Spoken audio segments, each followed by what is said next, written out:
السلام علیکم ناظرین، آج کی اس ویڈیو میں آپ کے لیے ایک بہت ہی پیاری نظم لے کر آیا ہوں جس کو لکھنے والے کلیم آجی صاحب۔ رات جی کھول کے پھر میں نے دعا مانگی ہے اور ایک چیز بڑی بیش بہا مانگی ہے، اور وہ چیز نہ دولت نہ مکان نہ محل تاج مانگا ہے، نہ دستار و قبا مانگی ہے، نہ تو قدموں تلے فرش کوہر مانگا ہے، اور نہ سر پر قلعہ بال ہما مانگی ہے، نہ شریک سفر و زاد سفر مانگا ہے، نہ صدائے جرس و بانگ درا مانگی ہے،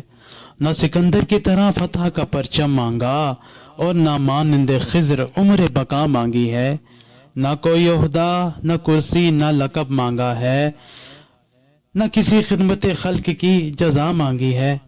نہ تو مہمان خصوصی کا شرف مانگا ہے، اور نہ محفل میں کہیں صدر کی جا مانگی ہے، نہ تو منظر کوئی شاداب و حسی مانگا ہے، نہ صحت بخش کوئی آب و ہوا مانگی ہے،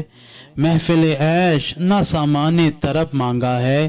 چاندنی رات نہ گھنگور گھٹا مانگی ہے، بانسری مانگی نہ طاؤس نہ بربط نہ رباب، نہ کوئی مطربہ شیریں نوا مانگی ہے، چین کی نیند نہ آرام کا پہلو مانگا، بخت بیدار نہ تقدیر رسا مانگی ہے،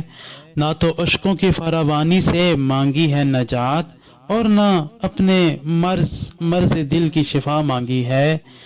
سن کے حیران ہوئے جاتے ہیں ارباب چمن، آخر کون سی پاگل نے دعا مانگی ہے، آ تیرے کان میں کہہ دوں اے نسیم سحری، سب سے پیاری مجھے کیا چیز ہے، کیا مانگی ہے، وہ سراپا رحم گنبد خضرا کے مکیں، ان کی غلامی میں مرنے کی دعا مانگی ہے، ان کی غلامی میں مرنے کی دعا مانگی ہے۔ یہ بہت ہی پیارا کلام اچھا لگا تو چاہا کہ آپ کے سامنے پیش کیا جائے۔ میرے اس یوٹیوب چینل کو ضرور سبسکرائب کر لیجئے۔